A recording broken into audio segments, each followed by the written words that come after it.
Mapalad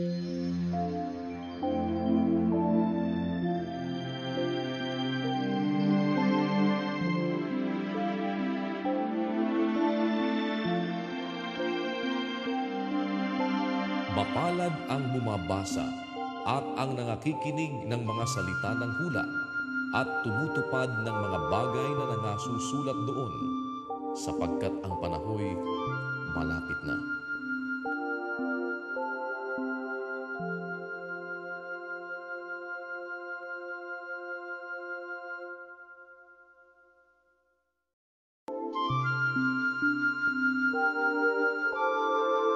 Nang makapasok na nga si Festo sa lalawigan, pagkaraan ng 3 araw ay umahon sa Jerusalem mula sa Cesarea. At ang mga pangulong saserdote at ang mga maginoo sa mga Hudyo ay nangagbigay alam sa kanya laban kay Pablo, at siya'y kanilang pinamanhikan na humihingi ng lingap laban sa kanya, na siya'y ipahatid sa Jerusalem, na binabakayan upang siya'y mapatay sa daan. Gayunmay sumagot si Festo na si Pablo ay tinatanuran sa Cesarea at siya'y paroroon sa lalong madaling panahon. Kaya nga, sinabi niya, ang mga may kapangyarihan sa inyo ay magsisamang lumusong sa akin, at kung may anumang pagkakasala ang taong ito, ay isakdal siya nila. At nang siya'y makatira na sa kanila na hihigit sa 8 o 10 araw, ay lumusong siya sa Cesarea, at nang kinabukas ay lumuklok siya sa hukuman, at ipinaharap sa kanya si Pablo. At nang siya'y dumating, ay niligid siya ng mga Hudyo na nagsilusong na galing sa Jerusalem, na may dalang marami at mabibigat na sakdal laban sa kanya, na pawang hindi nila mapatunayan. Samantalang sinasabi ni Pablo sa kanyang pagsasanggalang, laban man sa kautusan ng mga Hudyo, ni laban sa templo, ni laban kay Cesar, ay hindi ako nagkakasala ng anuman. Datapwat si Festo, sa pagkaibig na siya'y kalugdan ng mga Hudyo, ay sumagot kay Pablo at nagsabi, ibig mo bagang umahon sa Jerusalem at doon kahatulan sa mga bagay na ito sa harapan ko? Datapwat sinabi ni Pablo, nakatayo ako sa harapan ng hukuman ni Cesar, na doon ako dapat hatulan. Wala akong ginawang anumang kasamaan sa mga Hudyo, gaya rin naman ng pagkatalastas mong mabuti.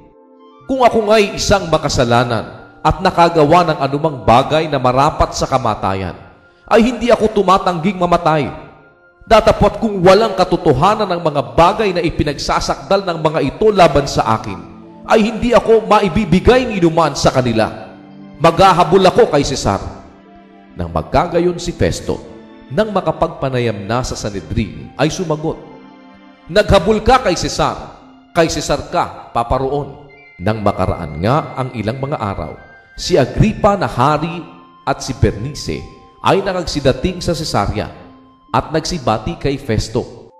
At nang sila'y magsitira roong maraming araw, ay isinaysay ni Festo sa hari ang usapin ni Pablo na sinasabi, may isang taong bilanggo na iniwan ni Felix. Tungkol sa kanya nang ako'y nasa Jerusalem, ang mga pangulong saserdote at ang mga matanda sa mga Hudyo ay nangagbigay alam sa akin na hinihinging ako'y humatol laban sa kanya. Sa kanila'y aking isinagot na hindi kaugalian ng mga taga-Roma na ibigay ang sino mang tao hanggang hindi nahaharap ang isinasakdal sa mga nagsisipagsakdal, at siya'y magkaroon ng pagkakataong makagawa ng kanyang pagsasanggalang tungkol sa sakdal laban sa kanya. Nang sila nga'y mga katipon dito, ay hindi ako nagpaliban, kundi nang sumunod na araw ay lumuklok ako sa hukuman at ipinaharap ko ang tao.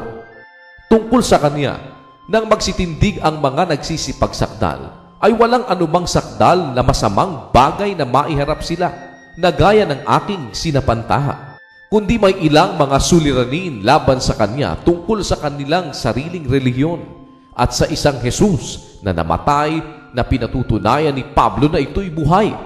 Palibhasa'y naguguluhan tungkol sa kung paano kayang mapagsisiyasat ang mga bagay na ito, ay itinanong ko kung ibig niyang pumaroon sa Jerusalem at doon siya hatulan tungkol sa mga bagay na ito. Datapwat nang makapaghabol na si Pablo na siya'y ingatan upang hatulan ng emperador, ay pinag-utos kong ingatan siya hanggang sa siya'y maipadala ko kay Cesar. At sinabi ni Agripa kay Festo, Ibig ko rin sanang mapakinggan ang tao. Bukas, sinasabi niya, siya'y mapapakinggan mo. Kaya't nang kinabukasan, nang dumating si Agripa at si Bernice na may malaking karilagan, at nang mga kapasok na sila sa hukuman na kasama ang mga pangulong kapitan at ang mga maginoo sa bayan, sa utos ni Festo ay ipinasok si Pablo. At sinabi ni Festo, Haring Agripa, at lahat ng mga lalaking nangarirитong kasama namin, nakikita ninyo ang taong ito, na tungkol sa kanya'y nagsasakdal sa akin sa Jerusalem, at dito naman ang buong karamihan ng mga Hudyo, na nangagsisigawang hindi marapat na siya'y mabuhay pa. Datapot aking nasumpungang siya'y walang anumang ginawang marapat sa kamatayan, at sapagkat siya rin ay naghabol sa emperador, ay ipinasya kong siya'y ipadala. Tungkol sa kanya'y wala akong alam na tiyak na bagay na maisusulat sa aking Panginoon. Kaya dinala ko siya sa harapan ninyo, at lalong-lalo na sa harapan mo, Haring Agripa, upang pagkatapos ng pagsisiyasat ay magkaroon ng sukat na maisulat, sapagkat inaakala kong di katwiran na sa pagpapadala ng isang bilanggo ay hindi magpahiwatig naman ng mga sakdal laban sa kanya.